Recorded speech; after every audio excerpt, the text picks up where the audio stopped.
same, ain't no debate. Confused, I'm meant to break by the proudest. Get it.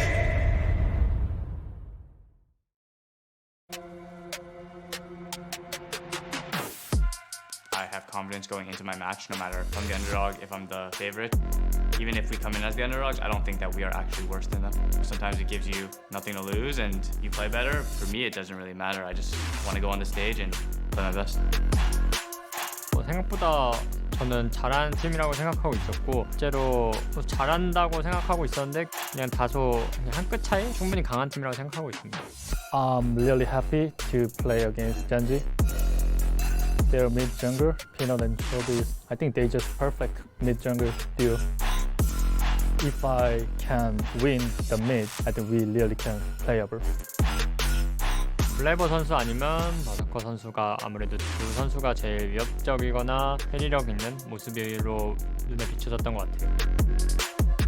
Yeah, I think it's our beginning and we will prove NA is not weak. 둘 다 아쉽게도 이런 패배자 조에서 만나게 됐지만 그리고 경기는 저희가 이기도록 하겠습니다.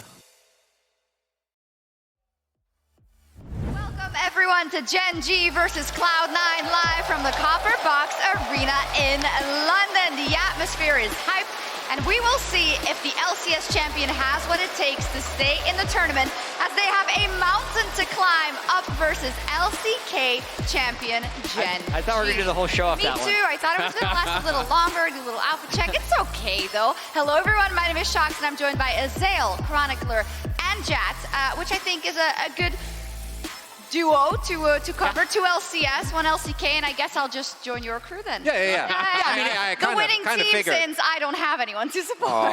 We'll have to bring in a 5th analyst to decide who wins Game 5. Yeah, we will. Yeah. As I mentioned already, unfortunately, we did have to say goodbye to the last LEC team yesterday as G2 once again was buried by an LPL team.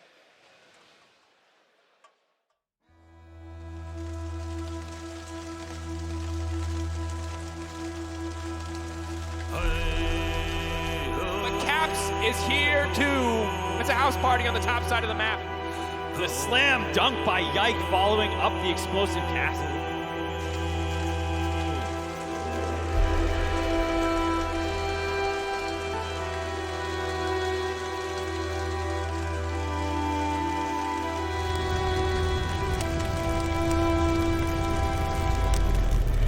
He used his flash earlier, and G2 find the kill, they find the shutdown, they find life in London!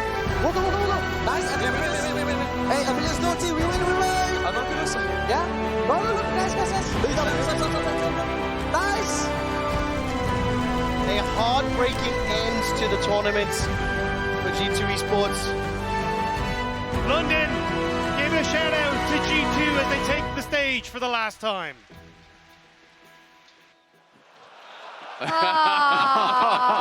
That was beautiful and sad and riveting all That's at all the good same stories time. are. Yeah, I mean, you're still laughing now. I'll talk to you in 3 hours. Whoa! Anyways, I have experience with this. I'm numb to the pain. oh my God, I'm getting there. But anyways, G2 didn't make it, but BLG did. So let's throw up the bracket and see, because they're still fighting in that lower bracket. Chronicler, and they've been underestimated every step of the way, but they're still in the tournament. They're still making gains. They're still improving. So credit to them. Yeah, BLG is showing that, you might have some shaky moments, but what matters in the end is actually being able to get the win. And when it comes to that, obviously against JDG, weren't able to get anything going there, but they're showing, I think, that as long as you have faith in your team fighting skills, can come back, especially in the current meta. Yeah, and just looking at this bracket, you're going to need a lot of team fighting. So BLG won 3 games yesterday. They still need to win 9 more before they can get the MSI title. The 2 teams playing today, Gen.G and C9, need to win 12 games to win the title. And I mean, I think that's just the meta, right? Like, it's all about bot lane. It's all about who can 5v5 best, who can enable your AD carries best. And Gen.G are fantastic about doing it. They're back-to-back #1 seed, but it doesn't always feel like they get that same level of credit, internationally, because they keep losing to other LCK teams. Unfortunately, Chronicler. Yeah, because Gen.G, obviously the upset against T1 that they found in finals was really, really big, but last year they were just the clear favorite, and then coming into the World Championships specifically, losing to the eventual winner of the tournament, I think is fine. But what is a bigger issue for this team is actually showing the level of domestic performance, because even though they were able to get the semis, they were not looking like they did domestically, right? They completely ran early games. They looked unstoppable in the LCK. And then when it came to the international stage, even with how far they came, they didn't look the same. Yeah, and I think Keep spinning more. Stay loose. Yeah. Keep spinning. Go. One interesting character on Gen.G for me is actually Chovy, and he's had so much, he's nauseous now, so much incredible domestic success, being almost the perfect player, but then you come internationally and he has never won an international title. So it got me thinking, is Chovy the greatest player to never win an international title? I can't with a straight face. No, I mean, this is such a serious point, and everybody's getting spun around, unfortunately. Well, I think the question is, are you judging that then based off his regional play or his international play, right? Because I wouldn't say he's the best ever player like at an international tournament to not win, because he hasn't really performed, I think, to the same level that he does in LCK. If you're looking just at regional dominance, I think it's a fair argument. The guy is amazing. Listen, I love the discussion point. Let Jat know on Twitter. And I actually want to know others, because when I thought of Chovy, I'm like, he has to actually be put a pin in it. I have something for you in a little bit, actually, so we can keep talking about it. Is it Blabber instead? I'll tell you later. I'll tell you later, okay? Let me run the show. Anyways, let's talk about Cloud9 as well. Also find themselves now in the lower bracket, and when we look at Cloud9, they are domestically very, very successful, and actually they are always heralded as the most successful LCS team internationally as well, Azael. But when we look at that with a critical lens, it hasn't been recently. Yeah, I mean, it's been a while, especially if you're talking about actually like taking a series or taking games off of LCK and LPL. They haven't taken a game off of an LPL or an LCK team since 2018 in a BO5, right? So, that is what the challenge is going to be today, and they'll need to take 3. It was in 2018 that they made it all the way to the World Semifinals, but this is a team that I think people have faith in, not just because of results, but because they have been that one team that goes internationally and plays their style. They don't just play that defensive style and kind of sit back and wait to lose. They're often our team that challenges the meta, tries to play aggressive. Yep.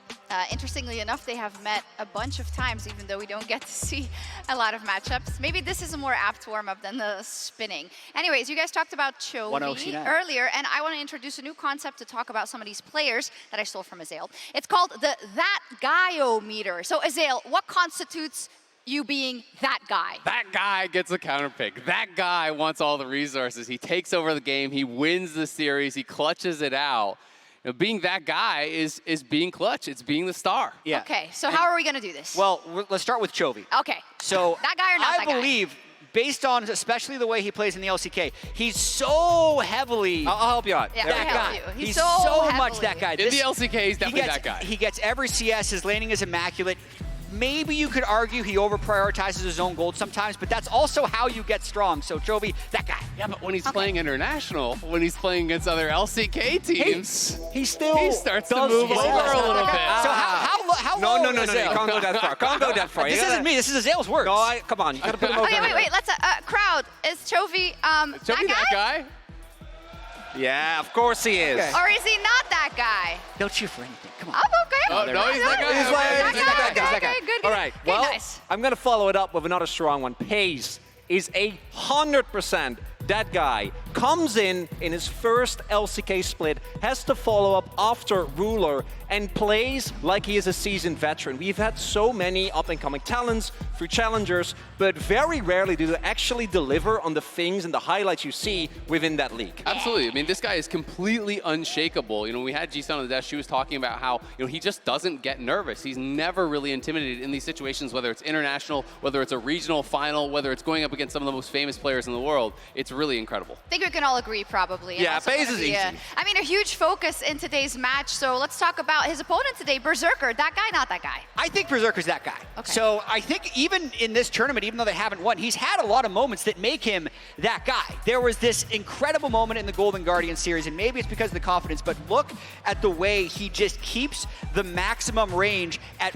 1 hit of health left and actually manages to kill 2 people. So he finishes off Stixxay here, perfectly spaced with the Zero Qs, and he later on kills killed Huhi in this clip. I mean, I want to believe it, but this is just LCS goes on an adventure, right? Like, this is just LCS overseas. Well, maybe he's that guy. Is he going to be that guy against Gen.G? Yeah, That's my concern, because when they played against BLG, he was not that guy, right? Like, when he was going up against Elf, so even when he was in winning positions, probably I feel like he was more in the middle. This level of guy, or like this? I mean, level? maybe that. I think you can put him here, but the question is, does he have the other guys? Yeah, because like to go with we him? don't know yet, so maybe we'll see after today's series. Okay, now see Fudge. Oh, okay. Fudge is, last time he was at MSI, he was over there. Yeah. He was that guy. He was coming in the carry meta. You know, people didn't really expect anything from him. He was popping off on Lee Sin picks. He was really dominant, really explosive, and he was making the game about him when people weren't expecting that. This MSI, I feel like he has not been that guy. He's been fine. You know, he was able to somewhat contain Bin. Bin just wasn't dominating him in lane,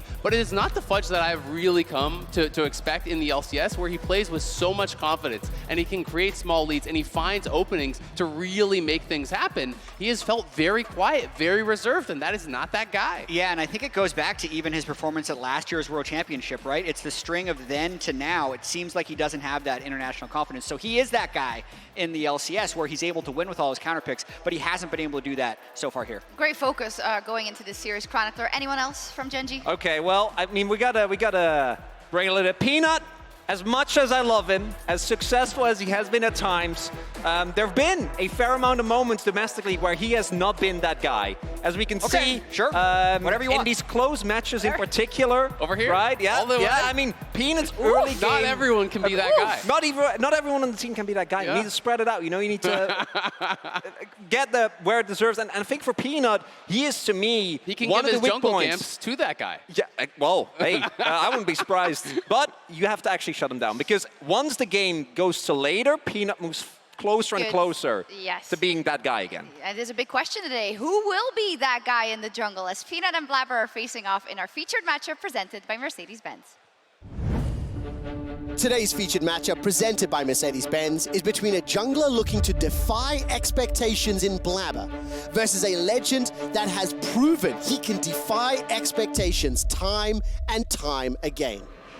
Chovy opens up that shield, so big Pace takes another, starts to get excited, and Gen.G starts to get excited too! The LCK veteran burst onto the scene back in 2016, winning MSI the following year, and is one of the greatest stars in the game today. In order to stop Peanut in his tracks towards lifting the MSI title once again, Blabber needs to have the best performance of his career. Anything but a 3-0 for Gen.G will be a surprise. And no matter the final result, Cloud9 putting up a fight against the LCK champions will be exactly what the LCS needs to light back up that old spark. Well, the man who made history, of course, won MSI back in 2017. The man that made history actually won MSI back in 2017. So a little bit of a drought there as well, you got to say, but extremely, extremely successful in his own right. Up versus Blabber, someone who really wants to make a mark on the international stage and hopefully win a title here or in the future for himself and his team. Yeah, absolutely. I mean, I think he has kind of had his career marred by the crab incident or whatever you want to call it. But I think that, you know, even though they have not been able to take games off some of the big teams yet, individually, Blabber has been really good this tournament. Yeah. And he is a guy who, in North America, is really proving himself beyond any doubt. He has won titles with 4 different mid laners, and I think his career trajectory is that to surpass that of Bjergsen and Doublelift as the greatest NA player of all time. And what would really help with that would be a victory over Gen.G, and then a victory over, and just you carry it on, but just a really strong showing internationally. And you can do so much individually, but you also need to be able to will your team to victory. What's important for me is this matchup. Getting ahead of Peanut is one thing, right? But that alone is not enough, because Peanut has shown so many times, most notably the 5th game in Dom1 versus Gen.G, he will not tilt. He will find a way to come back into the game. So what Blabber needs to do is actually be able to get him down in the early game, which I think he has shown that he can do, but then also spread that influence to the rest of them, most notably to MNS, so that they can keep Chovy down. Okay, let's take a look at what the fans think in our MasterCard fan predictions and see if it's skewed, if it's rooted in reality, or what we got. You can also... Well, is it mirroring reality? Yeah, I mean, I think pretty much everyone is expecting a 3-0 or a 3-1. You know, I think that is kind of across the board what people are saying. So I think, you know, it lines up with that. You would hope since the Western vote, maybe they would have had a little bit more hopium. Maybe, but each day you can head over to @MastercardNexus on Twitter to participate, and let's use the remaining time then to look at this prediction. Obviously, in the context of the last LCS team fighting for survival, how do they win today? I mean, Berserker will need to pop off. And I think Sven will actually be fairly tested in this series. He's actually been an amazing Enchanter support player in the LCS in the 2 titles that he's won. If they're able to set up situations where I'd say they don't want to be playing against Lucian Nami, but if they can early get a Philios Jinx and just get him on Lulu a lot and have that not targeted by Gen.G, I think that would be amazing. I also just want to see Blabber play completely free. Let him go wherever he wants, be as efficient as he wants to, and really unlock him to do well. Yeah, I mean, the biggest thing for Cloud9 is they just have to play like they do regionally. Win or lose, they have to play with confidence. They have to all be on the same page. That's something that was really missing against BLG, where they looked hesitant. Some people are going in, some people are trying to pull back. And in the LCS, even when they're having horrible games, they're always all on the same page. Yeah, I love how you say on the same page, maybe, because they're gonna have to have to get at him today. And I think let's also hear the perspective of you. What do you not want to see from Gen.G, and how do they make sure they come out of this unscathed? I think the main thing for Gen.G is, by default, even within the LCK, Gen.G knows if we can get to the team fighting stage, we can win, right? Like, they've done that with Ruler. They've been doing exactly the same thing with Paze. I think their biggest weakness has been when they try and get too excited, you know, for their own good, when we see Doranlock in his Malphite, which has not been very successful. And when they really try to push past what is comfortable for them, I think they can look a little bit more shaky, but still, you need to all in them early. You need to keep them down, because if you give them even a single opportunity, as even teams like Damwon, right, with Showmaker and Canyon have shown, you can't give them any way back in the game. No, you can't, so it's going to be a hard task for Cloud9. Is the LCS ready for a huge upset, or will it be smooth sailing for Gen.G to the next round? Flowers, over to you. Thank you so much, Shocks, and welcome back, everybody, to the next installment of MSI 2023, a best-of-5 between Cloud9 and Gen.G. The loser goes home. I'm Captain Flowers here with Kobe and Bettius yet again, and hopefully we have an action-packed afternoon ahead of us. Here's hoping, gentlemen. I know that there's a lot of pressure on your shoulders right now. North America's last hope, the West's last hope. Gen.G is no easy opponent, but without further ado, we're going to be jumping straight into the draft. Rakan and K'Sante. So Gen.G already attacking that potential Xayah Rakan bot lane that C9 have demonstrated here at MSI, with the Maokai and Vi being removed from C9, eliminating some of the strong picks that Peanut is very well known for at this tournament. Yeah, and this was already used, a tactic by T1 versus Gen.G. So I like this. Already we're trying to see Cloud9 use that template that T1 established to take down Gen.G with some of the jungle focus here with the bans. So we've got the Rakan, the Annie, the K'Sante banned out by Gen.G. Cloud9 focusing that jungle pool nice and early here with the Vi. Maokai right next to it, taking the full time here. Also going to ban out the Ahri. This is one that both teams we expect to have their eyes on as this series progresses. And with things going over to Gen.G, fun fact, gentlemen, for Gen.G, they have banned Nautilus every single game of this tournament that they have played so far. Now that it's made it through the first phase of the bans, they're going to lock it in. And so I'm thinking of Phelios Lulu. If we're looking at yesterday, Lulu to me is so highly prized right now. When you're running Jinx Aphelios meta, having the Enchanter that scales so well in buffing up those AD carries to try and carry those team fights, you have to think, if you're going to trade over the Nautilus on red side here, grab the Lulu to supplement this Aphelios. Yeah, it makes a lot of sense. Nothing too surprising coming out from Cloud9. Gen.G with the flexibility that they have with the Nautilus, remember that it can be moved into both mid lane and support.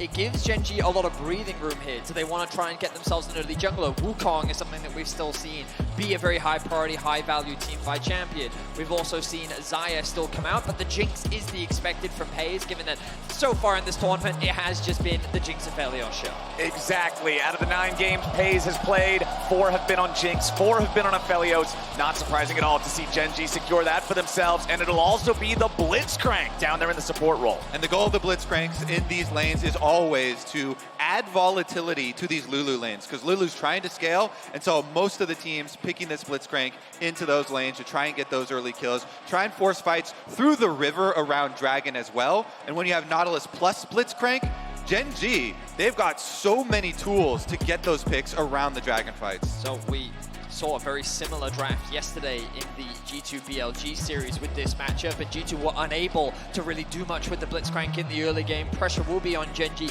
to find those opportunities, as C9 going for a very traditional front-to-back composition. They can now remove some of the answers, things like the Cannon, the Gwen already being banned out from the side of Cloud9. They may even consider banning the Gragas, given that Doran is so well known for that pick. I 100% agree. That's what I was going to jump on. Is like, you need to take that out, because Cloud9, when you see the early first two picks here, Aphelios, Lulu, you're trying to create the stability for the front-to-back team fight already with the entire rest of the draft, and Gen.G trying to upset it. So take away what was Doran's biggest champion in the playoffs.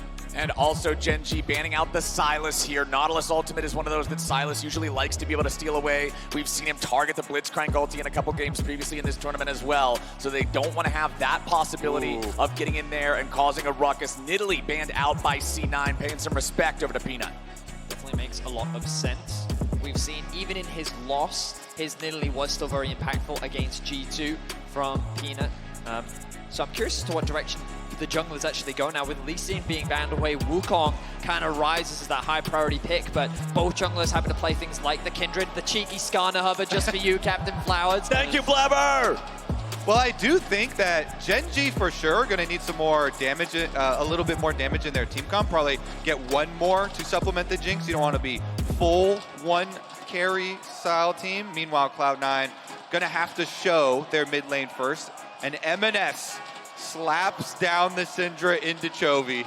Remember when MNS was playing in the LCS, he popped off, he kind of made his name on assassin-style champions. The Syndra was that first real control mage that he played and sort of showed that he wasn't just an assassin player only. Yeah, we definitely want to take out the Victor. That was the first non-assassin That was the first control mage that he good. played, but not the first one that he played well. Back over on the side of Gen.G, we got to see what they want to lock in here for these last two picks. The Ornn locked in for top. And like I was talking about before, they want a little bit more damage, so you saw them kind of deciding, flipping through some hovers of jungle DPS champions here. They could, come up with whatever they want here for Peanut. He's such a versatile player. Originally a carry player, but of course a lot recently has been playing so much utility for the team. Let's get him back on some carry power. I mean, damage is a little lacking with what Gen.G have for themselves right now. Both Kindred and Kha'Zix, I think, do make sense. The question is, how will C9 round out their draft? They've got more than enough damage. Perhaps they want a little bit more utility. Like, I do think Wukong does make sense in terms of the comp, but Poppy is another pick that we thought a lot about coming into this series. It's proven to be very effective.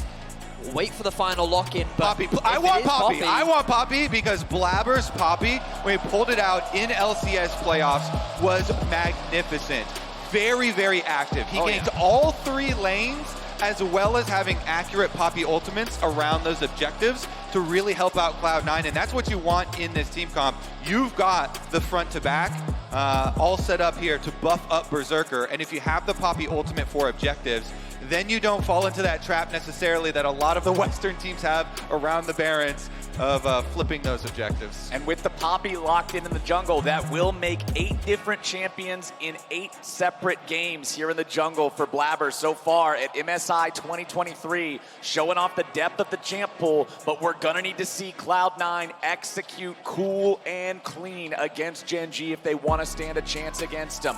The North American squad that Desk was talking about it, they have struggled to find any wins internationally in a best of 5 since 2018, and now they're going up against #1 from Korea. I mean, for Cloud9, they have a really good setup. The draft for themselves is like, it's going to be difficult for Chovy to bully you in lane in this matchup. When you have 2 tanks in the top lane, it should be a pretty neutral matchup. The bot lane is where it's going to be the most volatile, and we know how aggressive Delight and Pays can be. So all eyes on bot. How can junglers impact it, and who can get the early edge? And Gen.G, they have invested in these volatile hook champions. So we're going to see them follow that game plan, look for the kills with the Blitz, with the Nautilus, and see if they can get that gold. We're on to Summoner's Rift for the first time today. Gen.G versus Cloud9. #1 from Korea versus #1 from North America. Winner moves on to play BLG. Loser watches the rest of the tournament from home. And Cloud9 is grouped up as 5 from an early invade. They will be seen by the ward, but they'll find it and sweep it away. Okay, lane. So what are C9 now going to use this for? Are they going to split the map and do the Scion tech? We've seen it multiple times at this tournament, and I think it does make a lot of sense. We were already talking about how Paze and Delight want to have a little bit more volatility in this bot side of the map, and by creating this split map, I think it just isolates Peanut away and allows them to threaten the dive, but it looks like for now they're not going to do it. They haven't even dropped any. They have dropped a little bit of vision. So you're doing the mind game here, because like I was talking about for Cloud9, they're trying to follow this template from T1. Hey, they're red side. Hey, they have Scion. You expect them to continue with that full bottom side clear and split the map. However, they go for the recall here because they know Gen.G will be expecting this. Everybody now is so ready for these Scion starts where they're splitting the map, and Fudge actually is just going to help leash their own red side instead of the Gen.G red side. Smart play by Chovy. You'll notice that ward that he dropped just by the Raptors. This should give him information as to where Blabber is, and then Peanut can adjust his path accordingly. By starting on the blue, he has the freedom to potentially make that split map. Is already an all-in from the C9 bot lane. Paze at 250 HP, pull from Delight, bringing Berserker even closer, but it's Gen.G with more critical health bars as both marksmen are taking below 200 health. And now because Cloud9 did not do the Scion bottom side red quadrant start here, they do not have the safety of knowing that Kha'Zix is split to the other side of the map.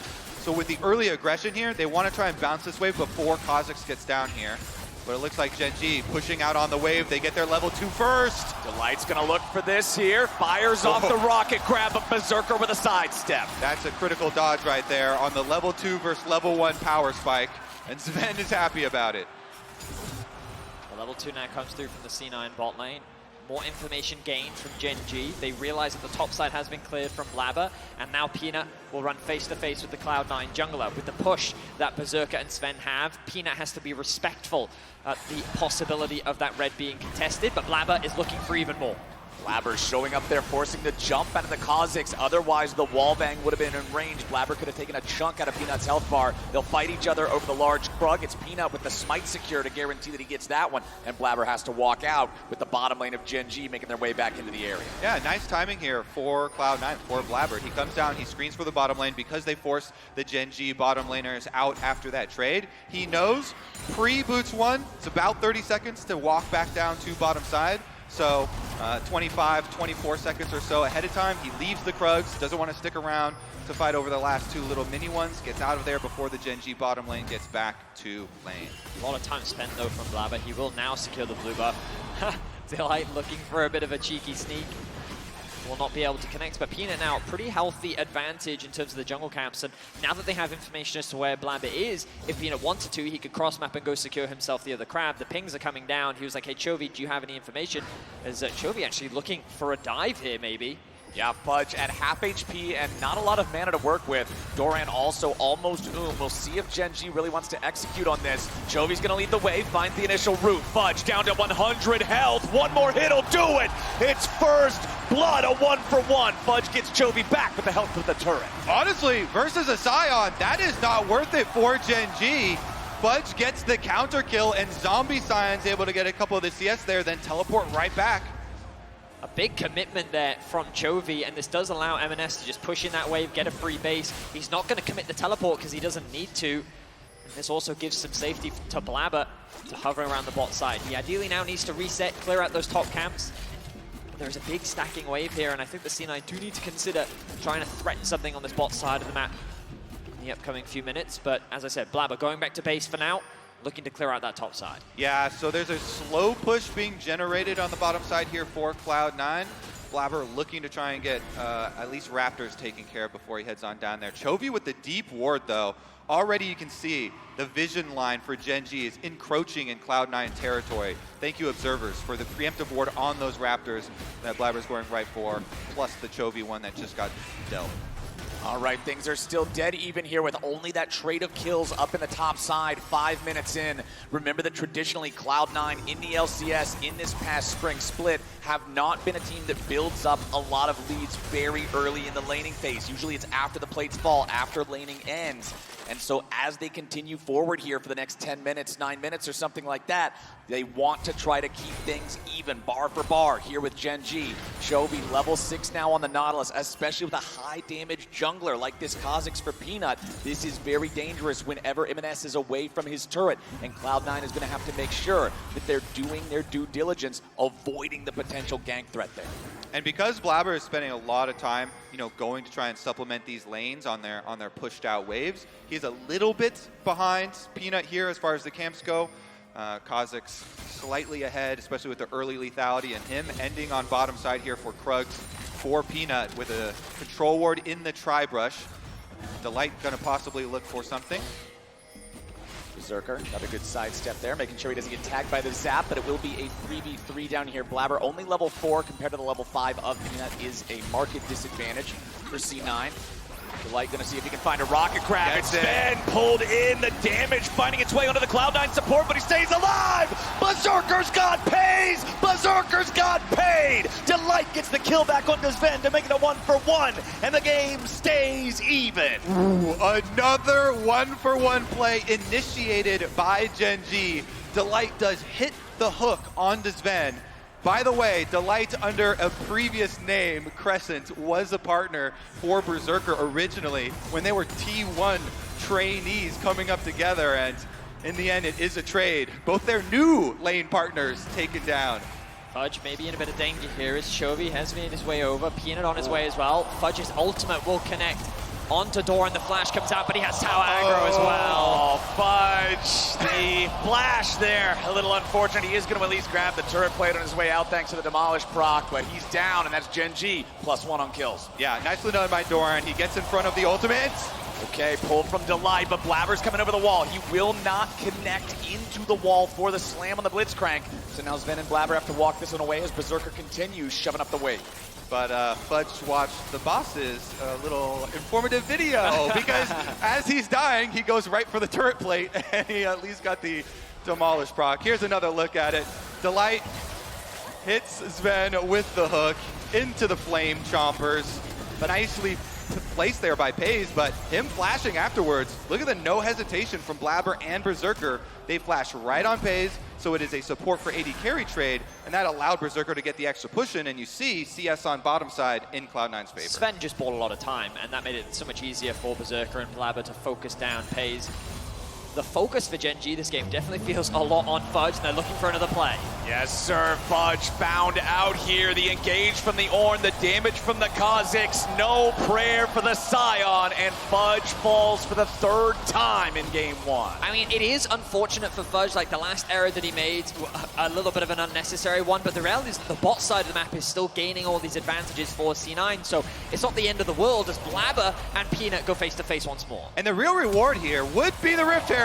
Now hold on, Blabber just immediately being engaged on there by Delight, but the counterattack from C9 might be enough. Super Mega Death Rocket gonna take the Poppy down to 100 HP, and Chovy secures the kill. The downtown damage from Pays guarantees Gen.G come out on top. As you rightly said, Flowers, the involvement of Pays' ultimate is really what swung in favor of Gen.G. The hook connects. Oh, Sven, what are you doing there? Peanut just got himself a whole nother kill for free. 2-0 and 2 on the Kha'Zix. Delight is dialing in on the rocket grabs, and Gen.G gets the Herald. When it rains, it pours, gentlemen. It starts with a pick on the top laner. That's domino effect.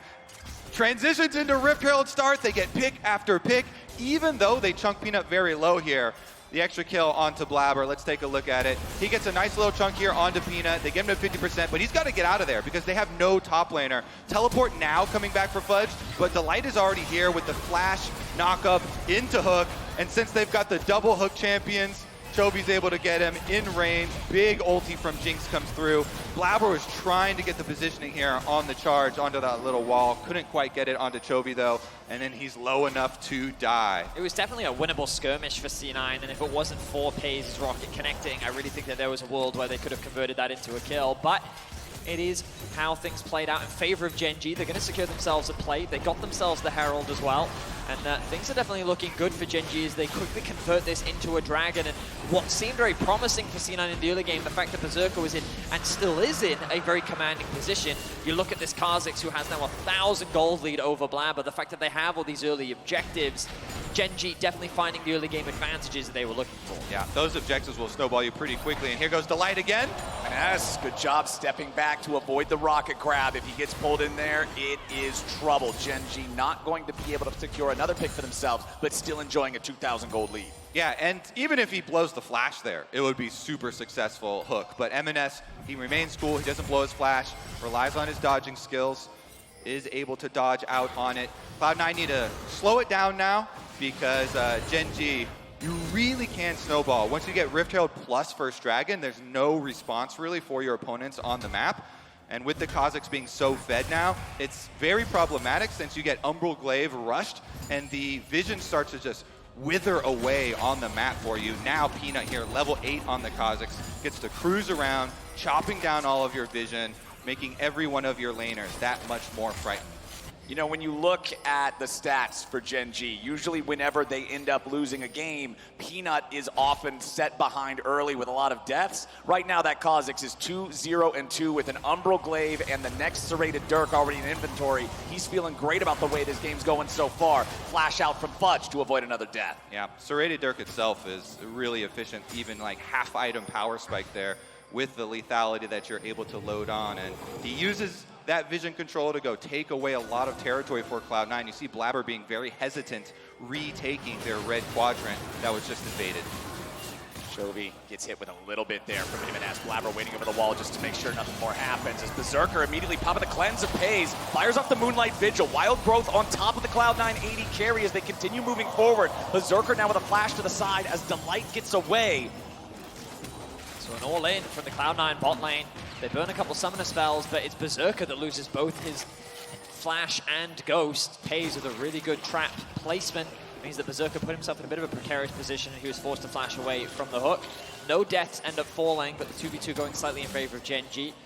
No objective on the map right now for them to contest, but with the Herald still alive, Peanut does have the option to funnel that gold into bot.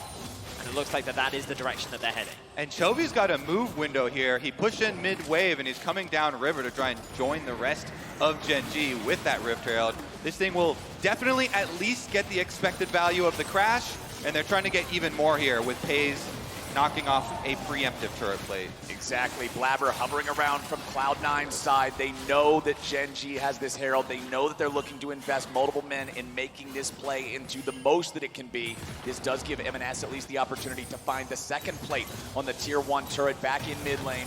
Doran should be able to at least get his Demolish proc, but not enough for the entirety of the 4th plate here in topside. Excellent use of the Bellows Breath just to get out of the way of the charged up Decimating Smash. 30 seconds left on the clock until the plates fall, and Gen.G has just been mining money off of them. Yeah, a lot of Gen.G's money is toward the top half of the map, and concentrated gold is what you want towards AD carry, so if they could get some switch here with the recall, they pull up Pays and Delight, swap them over towards the remnants of that topside turret. And turret plates are about to drop, so then the defenses of the towers get a lot weaker for the outer towers. Some of the problems that C9 are going to have to find ways around as they enter the mid game is sending Syndra off to a side lane is never ideal. She's very vulnerable on these side lanes due to her limited mobility. Of course, the flash is available on MNS. Right now, they are moving her from mid into top as C9 have spotted a potential play. They see Pays and Delight in a position that could force them to overextend given the state of the wave, but they respect that and they will play safe for now. And look at the wave on bottom side. Fudge, that stop right there for Pays means Fudge is going to lose even more on bottom side. This whole time, Doran is demolishing this turret, and he's going to be able to finish it off. So no response here possible for Cloud9. That is going to be a big, big win for Gen.G. With the swap over, Cloud9 have 5 members on the top side. They can't keep their defenses up. And it's Korean macro, where whenever you enter these mid-game lane assignments, their awareness of where to be on the map is always extremely strong. And this is just a great example of it. While C9 overcommit 5 members to the top side, Gen.G find a window and they punish by securing a tower on bot. Now Gen.G and now Peanut and Doran are working together to steal what they can. Now you have to be a little careful because talking about your windows there, Vedis, now you've got 20 seconds before Dragon. So you recall your top side for Gen.G. You saw Pays and Delight finishing their channels of the recalls on top side. They don't overstay or greed for that top turret. Gen.G know we have control of the entire map. We should not be giving anything. So smart. anything to Cloud9. So they recall, they get back in time for the Dragon. They should effortlessly be able to pick this objective up as well. So as you can see as well, C9, they're trying to recall, then those recalls even get interrupted, so the potential of a contest completely disappears. Just well executed map play right now from Gen.G. 2 Dragons up. The Herald is available, and this is a window where C9 could look to try and contest it, but the problem that they have is that there is little to no vision on that side of the map. Even though C9 committed 5 members up towards top, they didn't actually cross-map for anything, and it still means that Gen.G hold all that vision and can still look for a contest around this neutral.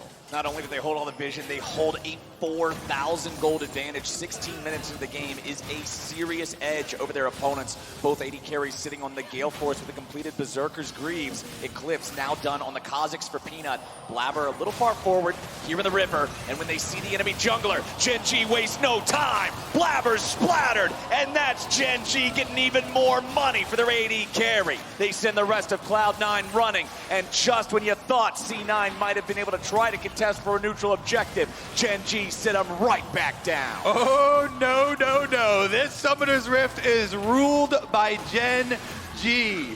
They chased them right off this Rift Herald. Blabber immediately deleted. You have to question the logic there from Blabber, trying to contest the river that he doesn't have any control over, knowing that Peanut has just reset on the map. Like, he also went in alone. They didn't have the push in top. And C9, they tried to enter a space that did not belong to them, and Gen.G is a team that will punish you whenever you try to enter a space that does not belong to you. Yeah, when Gen.G have snowballed so effectively here in the early game, off of those kills, off of those first couple of objectives, they're the team running double hooks. So they have full vision control with double hooks ready around every one of these neutral objectives, and even though it's only Rift Herald number 2, they're not going to let you step up to anything because they shouldn't. And this is what you want to look at with this team, Gen.G. They're so good at sticking to their game plan. Once they get this lead, they won't allow you to trade objectives on the other side of the map. They want to deny every possible one by getting there first and using that fog of war to full effectiveness. And look at how Gen.G continued to keep the pressure up. They know that they can push this Herald into the next tower. Chovy and Delight walk up as that double hook threat that you were talking about. C9 is going to be forced back. The TP flank comes in from the Scion. C9 looking like they might have found their one final Hail Mary to stop this, but Blabber's already been engaged on by the entirety of Gen.G. Plunges into the back line, but the damage is already poured in, and Cloud9's lost 2 men. They lose the jungle, they lose the AD carry, they lose the top laner, they lose the turret.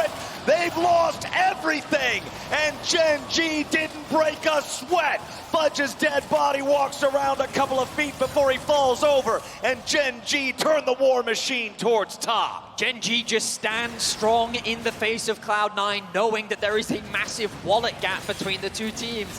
Cloud9 recognized, hey, there's a great flank window here. Maybe we can get the team fight that we've been looking for. Maybe we can swing this game back in our favor. But as the engage comes through, the target focus is so good. Paze's positioning is clean. He can keep freely hitting onto the front line as Berserker just gets chain CC'd by Doran, allowing Paze to get that execution with the ultimate and then just run down C9. Meanwhile, bottom side, nice. M&S grabbing a solo kill on Doran. It is a small drop in an ocean that Cloud9 has to swim through to come back. But now M&S has to be careful. Gen.G not going to be able to get one back.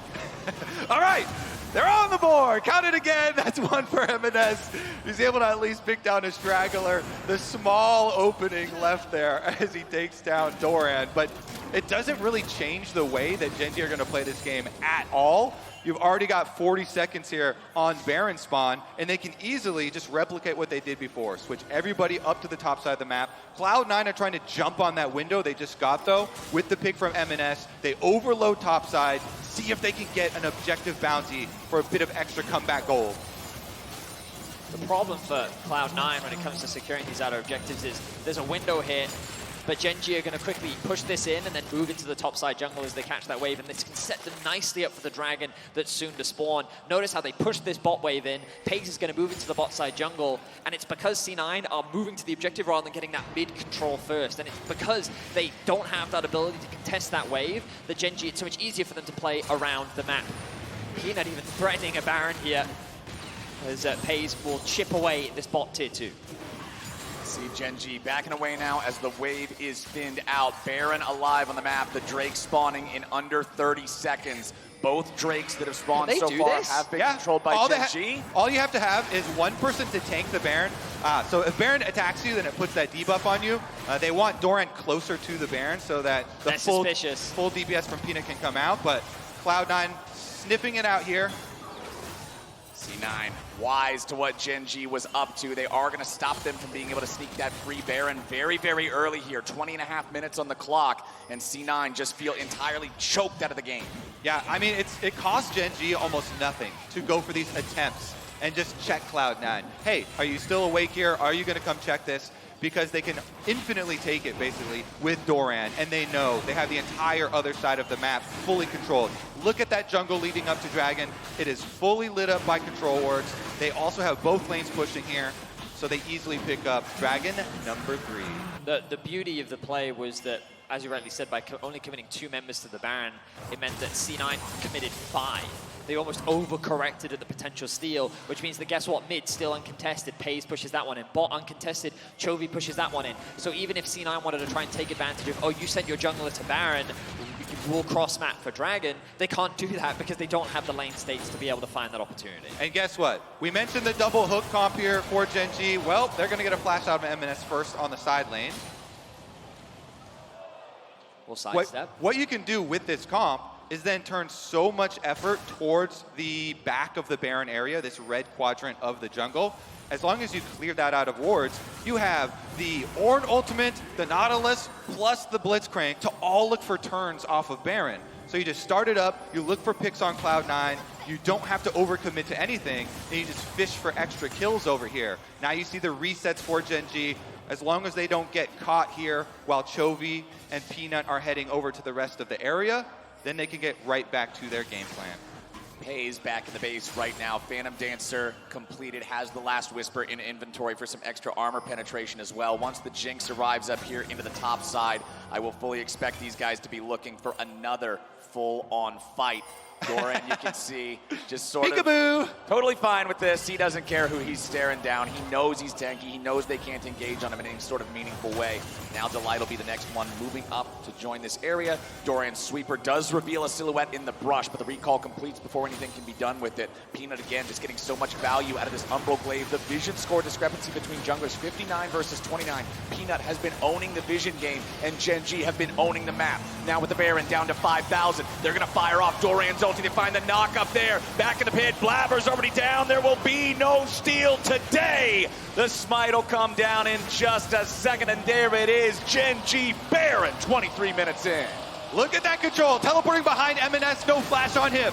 Gonna try to get away from this one. Peanut's gonna lead the charge as the depth charge seals his fate. Peanut grabs the kill, and Fudge has to flash just to make sure he doesn't go with them. Gen.G continuing the push. They've got everybody up here on the top side, and the tier 2 turret evaporates in front of their eyes. They'll continue with these last couple of minions, pushing into the Cloud9 base. Blabber's gonna be back in 2 seconds, but MNS is still dead for another 30. Gen.G are not slowing down. Peanut will continue just poking at Cloud9, slowing them down with the rockets as Pays can put the damage into the inhibitor. Delight gonna be just zoning everybody away there. Goes for the hook onto the main tanky target, but it don't even matter. Gen.G are so far ahead. There's no meaningful damage from Cloud9. Fudge slowly being worn away here by these auto attacks. Gen.G running a little bit low on health bars. Got to be careful about this. They're gonna decide to back it off for now. Discretion is the better part of valor. Gen.G will back away, take the red buff and whatever else they might be able to find in the jungle as they leave. Reset and spin that gold. I mean, it's just flawless execution all across the board from Gen.G. They make it look clinical in how they play the map, and MNS, they know that he has no flash. They commit 5 members to the top side with the chain CC. Really, with only 2 members, it's enough to find that execution. They overstack on the top side, knowing that with a small minion wave, they need to keep that push going. They take the tier 3 in top lane, and they'll be happy with that. Now, as they move back out onto the map, they'll likely set up a 4-1 split. You can already see Doran pushing in this mid wave. They'll likely keep him hovering around this lane. He has the TP available, as they then send Chovy and Pays to keep this bot push and slowly start to chip away more at the base, waiting for the dragon to spawn. And for Cloud9's side, down almost 10,000 gold and 3 dragons. They're just hoping for some opening here for Gen.G. For Gen.G to get a little bit too overzealous. Problem is, this team is so controlled. You know, they always stick to their game plan. Now they're going to siege up here with the Baron buff, fish for a few hooks, but honestly, Dragon up, and it's a soul in 45 seconds.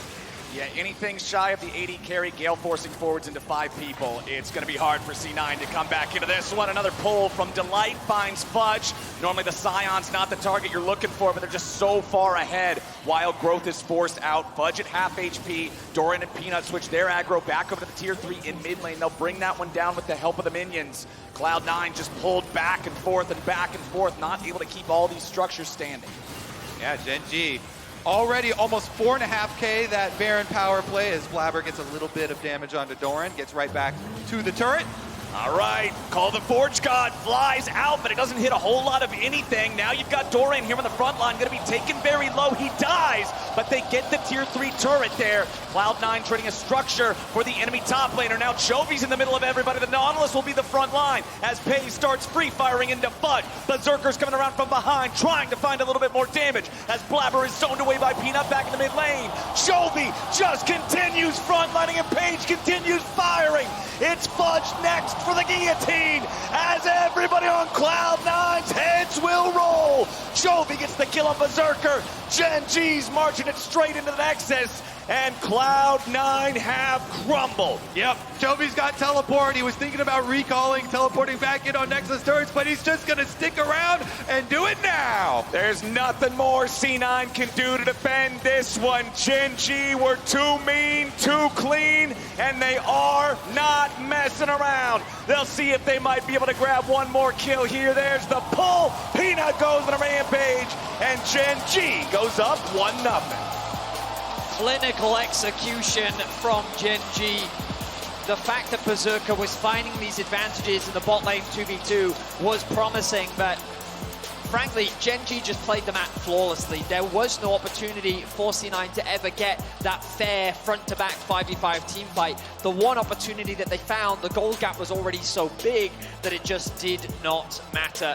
Clean execution from Gen.G and demonstrating their macro dominance on the international stage. Yeah, Gen.G actually attacking top side and off of the small timer, start up that Rift Herald. Rift Herald fights are such big swings. It has so much gold in it now, plus the tower destroying power, that when you're running a snowbally double hook comp here with so much engage, they got all of that gold off the Rift Herald fight and just destroyed all of Cloud9's defenses. But I think it was also a matter of Gen.G getting every early game objective did not go in C9's favor. Like, they weren't cross-mapping, they weren't really trading anything else on the map. It felt like that they were looking for opportunities, and Gen.G just wasn't giving them as many as they were hoping to find. Gen.G got those objectives early. They translated it into a swift victory. And to break it all down in game 1, let's head back over to the analyst desk. Thank you very much, and I think we'll throw up the post-game breakdown because it'll tell the whole story as you also summarized it there. It was really a stomp out of the side from Gen.G, Maurits, as we have our dad Gaio leader again. We gotta bring back. Gotta I'm move sorry, it. Peanut. I'm sorry for not believing in you. We'll put you over here. Yeah, I mean, it was. He's dead. Where you belong. Fudge is dead over here. He's just laying over there. be That's able to read it unfortunate. at least. That's unfortunate. I mean, it can probably, yeah. We will change it if it changes, but it didn't in this game. Let's take a look at the... This is just a moment in time. Yeah. Yes. Yeah, it doesn't Just a mean it's there snapshot. forever. In this Just game, a quick little yeah. picture. Yeah, quick little picture, just like our post-game breakdown. Because, chat, you know, it's... You will see it there, but when it rains, it pours, as Kobe put so aptly. yeah. But Gen.G just knows how to drive an advantage home. Absolutely, and I feel like they took no risks here in terms of, I mean, so the one risk they took is that they're not going to get blown out early game because they made sure that they could deny all the vision, they made sure they had a hyper carry, they made sure they had amazing engage for when they got a lead, and then they didn't take any unnecessary risks and still won in 27 minutes. And this is something that Gen.G have done so many times and why many teams desperately try to get them under control early game. When it comes to taking an advantage, they might not be as explosive as T1, a team that the moment they feel like they have lead will just dive and dive and dive and flip at Baron. But for Gen.G, it comes through something that's much harder to take down, which is vision denial and consistent macro plays across the map. So you just fall behind in gold and you never get an angle back into the game. Well, and that's why this one felt like it went off the rails so quickly. Yeah. You can tell Cloud9 were trying to be a little bit tricky. Like, they're showing the Scion dive bot draft, but then they're not doing it. They're hoping that blabber can do this bot side invade and get an advantage over Peanut, but he gets nothing from there. Then they get double crab. Then they lose Herald, they lose Dragon. They start losing everything. And that disastrous Herald fight, and you pretty much at that point, you're like, oh, the game is actually over here, and we're about 10 minutes in, 9 minutes in. I remember saying yesterday when we watched the series, close but no cigar, and then the other team just completely kills it. I do think we need to have a little bit of a conversation about unforced errors, though, as well on the side of Cloud9.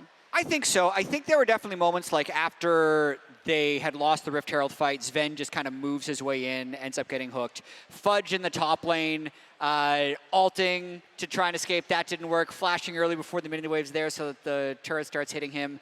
Also, a bit of an iffy. And for the draft, it's not necessarily an error. I don't think the draft is to blame. Like, there's many drafts that could have lost this game for Cloud9. But if they're playing confident NA C9 League of Legends, that Scion that they picked on 3 is Silas 100% of the time. Because they were sure the Nautilus was going mid, and what they did in draft in North America was they see the other team pick a champion, they counterpick it. And all they tried to do is win all 3 lanes, and then they'd be good enough to close. That is not what their strategy was here. I think there's a number of reasons for that. Maybe they don't think they can outlane Gen.G, et cetera, et cetera. But I still can see that they are not themselves when they're drafting like that. Yeah, absolutely. I mean, it's tough, right? You know, the reality is this is going to be a very big uphill battle, so everyone has to be playing at their absolute best. I think there was some good individual performances in this one. To me, M&S and Berserker, I think were actually playing pretty well individually, but the team was clearly very outmatched. This one was just messy. Like, I'm not really sure why he was proxying anyway. Then he knows Chovy's coming up, and one of the biggest problems is he has Bomby's Cinder here, so he can't actually walk past Dorian through the tower because he'll pull aggro with the Bomby. So he tries to do this ult out, it gets flashed on, then he tries to early flash, but the minions aren't there yet, and he's not going to be able to walk past them because he would pull aggro with the AoE. And then it just became, you know, over and over and over. He has no vision in the river, he's pushed up. Everything started to really kind of fall off the rails pretty quickly for Fudge. Yeah, it did, and Gen.G, they saw their opportunity, and they kept going there a couple of times, and we were talking about the fact that you were saying they are really good at killing games, and they will not make any mistakes, actually, usually. And the thing is, I don't feel like they even had to, because even if they did, they had a backup hook, they had all the damage, they had the gold advantage. Yeah, and shout out as well to Gen.G for kind of pulling a bait and switch with putting Doran on a tank. They actually have given him so much more attention this tournament than they have for basically the entirety of the LCK, right? Like, they never played around him. He got stuck with blind pick every single time, and it's really interesting to see Peanut actually perform on a carry. This is something that he hasn't done for the longest time, and being able to do that in this way and really snowball as that Kha'Zix was a really big reason for, with the Umberglaive, why C9 could have come back. I have a counterpoint. Hit me. I don't think Gen.G was playing around top lane. I think Peanut was playing around himself, and he knew where he could get gold. Because literally he ganked once in the freest kill with no flash. It's the 7th jungle camp is top lane. Yeah. Exactly.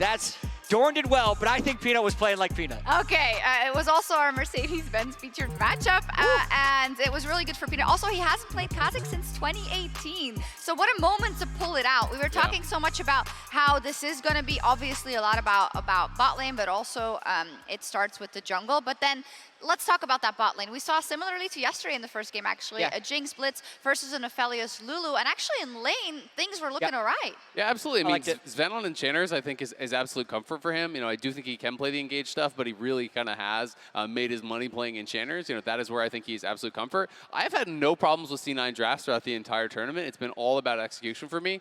You know, I do think, you know, maybe they would have gone for something like a Silas, but their draft in a vacuum, I think, was really solid. You had absolute comfort through bot. I think you have a winning 2v2 as long as you're dodging those hooks and being able to push. Blabber has Poppy, which is a big playmaker. So it's a lot of the signatures of a winning C9 draft. But Gen.G just executes so damn well, and at this point, it was really just about the cleanup. They were already monstrously ahead, and as you said so many times, Maurice, this is the team that is the most consistent LCK team. They are not going to fumble a lead.